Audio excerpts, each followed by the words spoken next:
Jangan lupa subscribe YouTube channel Metro TV News dan jangan lupa nyalakan notifikasinya.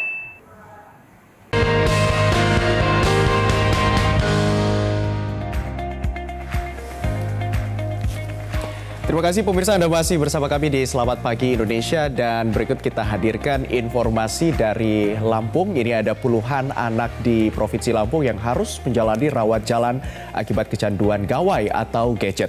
Kebanyakan rentang usia mereka ini berada di usia 12 hingga 16 tahun.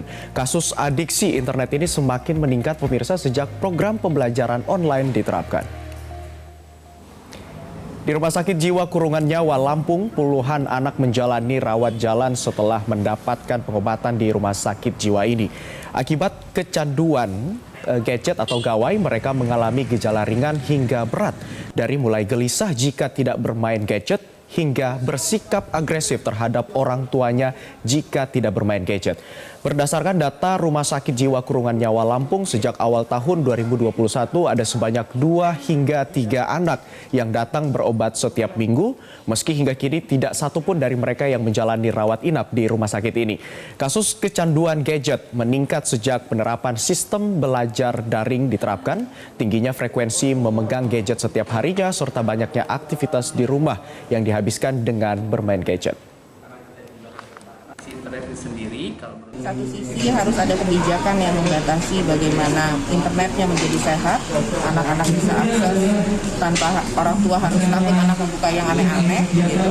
Tapi di satu sisi juga guru, orang tua dan lingkungan sekitar harus bisa memberikan pengertian dan memberikan pemahaman kepada anak kalau main internet yang sehat seperti apa, supaya tidak ketergantungan bagaimana.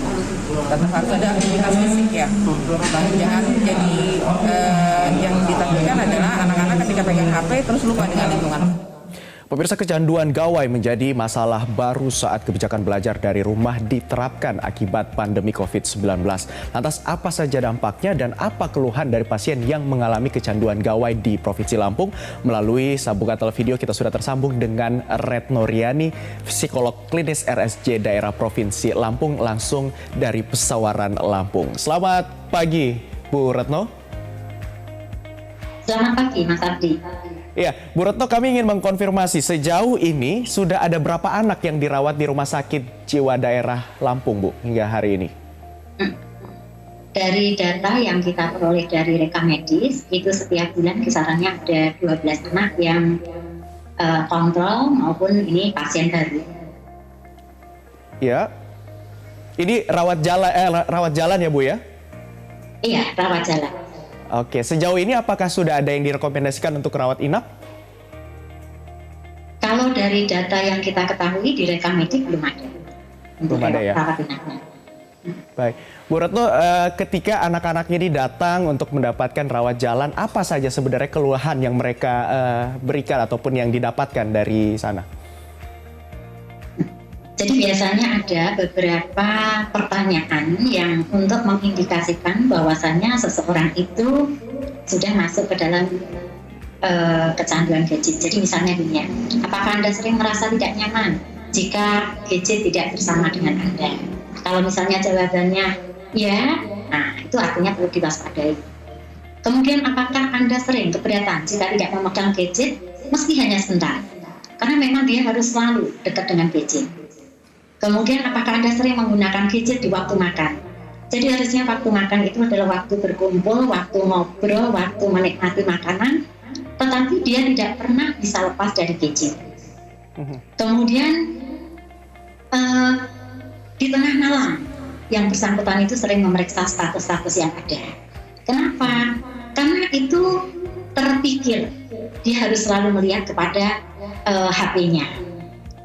Kemudian sering berinteraksi dengan gadget dibanding orang lain. Idealnya kita ini adalah makhluk sosial. Makhluk sosial itu harusnya kita mampu untuk ngobrol, berkomunikasi dengan orang yang jelas-jelas kelihatan, dengan orang yang bisa diraba. Tetapi pada orang-orang yang kecanduan, itu tidak pernah bisa lepas matanya dan pikirannya itu dari gadget. Dia sudah benar-benar terokupasi dan bahwasanya harus melihat sesuatu dengan HP-nya. Kemudian apakah Anda sibuk dengan gadget pada ada tugas sekolah atau kantor. Ya. Sehingga apa yang sering terjadi sekarang ini yang kita perhatikan itu adalah banyaknya anak-anak yang tidak pernah bisa untuk lepas bermain game. Harusnya game ini adalah merupakan suatu rekreasi, merupakan suatu kesenangan, sesuatu yang bisa digunakan untuk melepas lelah. Jadi yang disebut dengan bermain. Tetapi karena itu sudah menjadi sesuatu hal yang utama, itu yang kita sebut sebagai adiksi atau kecanduan. Ya, tadi dikatakan bahwa mereka ini ketika lepas dari gadget mereka sedikit khawatir begitu, tidak bisa lepas dari gadget. Tadi juga Ibu katakan bahwa mereka rata-rata bermain game. Nah, apakah selain bermain game ini mereka juga mungkin belajar atau membaca artikel? Karena kan sekarang lagi masa pembelajaran secara daring begitu, Bu. Apakah ketakutan itu juga tidak hanya karena main game, juga disebabkan karena mungkin ada yang aktivitas lain selain main game? Kalau yang namanya belajar daring itu tidak bisa kita sebut sebagai kecanduan, karena kan itu ada pembelajaran kayak pelatihan atau apa itu kan lewat Zoom ya. Jadi ada kontak, ada pembicaraan, kemudian ada materi yang kita pelajari, dan itu biasanya juga beralih dari satu materi ke materi yang lain. Kemudian ada pembelajaran yang lewat tulisan, ada outputnya, ada ujiannya. Tetapi kalau kecanduan ini lebih banyak sifatnya adalah game. Game itu kan sebenarnya menyenangkan ya pada awalnya. Tetapi makin lama itu membuat kita menjadi berkompetitif, menjadi pengen menang. Nah disinilah mulai terjadinya adiksi. Iya, baik. Ibu, selain gejala kecanduan ini, apa gejala yang paling berat yang dikeluhkan dari mereka? Biasanya pada orang-orang yang adiksi ini, itu ada ya efeknya, misalnya fisik, matanya menjadi merah karena dia berjam-jam itu ada di depan HP atau mungkin laptop ya. Itu kan harus konsentrasi tingkat tinggi ya, mungkin berjam-jam di situ.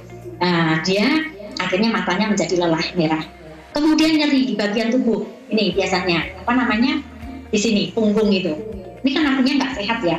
Kemudian karena saking seringnya memegang HP, itu bisa terjadi infeksi kuman. Karena berpindah-pindah ya, apalagi pada situasi COVID seperti ini. Kemudian apa yang terjadi? Orang menjadi kurang tidur. Kurang tidur ini mengakibatkan menjadi gangguan yang serius. Kenapa? Karena orang yang sehat itu harus 7 sampai dengan 8 jam tidur. Karena apa? Biar tidak lelah. Itu fungsi fisik kita. Baik. Kemudian Bu Retno, halo? Iya. Ya, boleh Bu silakan dilanjutkan. Nah, jadi selain itu fisik ya, efek psikologisnya yang terlihat itu mudah marah. Jadi kalau biasanya pada anak-anak yang asik main game, kemudian orang tuanya menyuruh, sini mbak, tolong mamanya dibeliin cabai, pasti nggak mau. Kenapa? Itu tidak menarik. Yang menarik, yang menantang itu adalah main game. Sehingga apa? Mama ini gangguin. Nah, ketika kita berikan, ayolah, tolonglah. Akhirnya apa? Mungkin bisa membentak terhadap orang tuanya. Mudah marah. Kemudian tertekan, stres. Ketika orang tua meminta untuk mengikuti pembelajaran yang lebih kepada output sekolah, dia tidak mampu. Dia lebih senang aktivitas yang cenderung untuk sendirian, tidak ada melibatkan orang lain. Kemudian yang lainnya itu biasanya kesepian, ya, loneliness. Jadi artinya dia merasa hidup di dalam dunianya sendiri. Hanya dia yang mengerti, hanya dia yang memahami. Berarti peran orang tua sangat dibutuhkan ya Bu ya dalam hal ini ya? Iya, sangat dibutuhkan. Kenapa? Karena dia masih masa tumbuh kembang. Iya, betul sekali. Nah, Bu Retno, sejauh ini perawatan yang diberikan dari rumah sakit di RSJ daerah Lampung ini apa kepada para anak-anak ini, Bu? Perawatannya seperti apa? Ya biasanya melibatkan orang tua, kemudian ada psikoterapi, kemudian farmakoterapi. Karena biasanya kan ada cemas itu pada anak-anak itu, kemudian dia juga sulit tidur kan. Ada pemberian obat juga kah? Iya, ada. Ada, kalau diperlukan diberikan. Baik, terakhir Bu Retno, apa ini yang imbauan yang dapat Ibu sampaikan kepada orang tua, tidak hanya di Lampung mungkin ya, kepada anak-anak yang mungkin saat ini sudah mulai kecanduan dengan gadget atau gawai. Apa imbauan yang dapat dilakukan oleh orang tua agar menjaga anaknya tidak kecanduan gadget?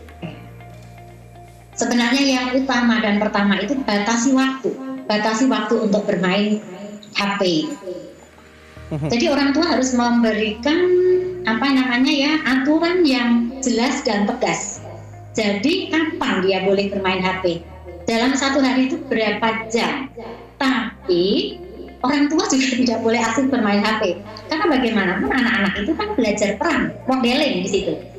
Mereka rata-rata meniru. Kalau orang tuanya itu asik bermain HP, otomatis anaknya juga akan meniru. Betul. Kemudian, tidak menggunakan gadget ketika sedang berjalan.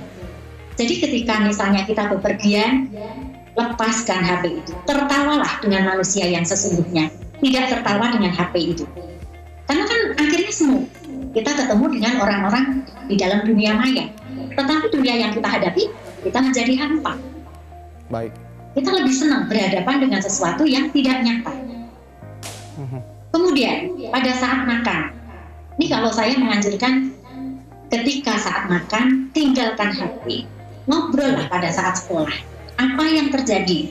Walaupun itu mungkin pembelajaran daring, ditanya apa yang sudah dipelajari hari ini, apa kata bu guru, apakah tugas sudah dikerjakan, apa yang sulit, itu sebenarnya tugas orang tua. Baik. Kemudian Intinya adalah menerapkan aturan dan juga orang tua juga memberikan contoh yang baik dengan anak, dan yang paling penting adalah komunikasi ya Bu Retno ya. Baik. Iya, betul. Baik. Oke, baik. Ya, termasuk olahraga juga. Ya, boleh silakan dilanjutkan terakhir, Bu. Iya. Iya. Iya, oke baik. Intinya yang tadi ya adalah dibatasi durasi dan juga aturan yang tepat ya Dok ya dari orang tua. Baik Bu Retno, terima kasih banyak sudah bergabung bersama kami di Selamat Pagi Indonesia. Selamat beraktivitas dokter, Bu. Dan pemirsa, Selamat Pagi Indonesia masih akan kembali dengan serangkaian informasi lainnya. Usai jeda berikut ini tetaplah bersama kami.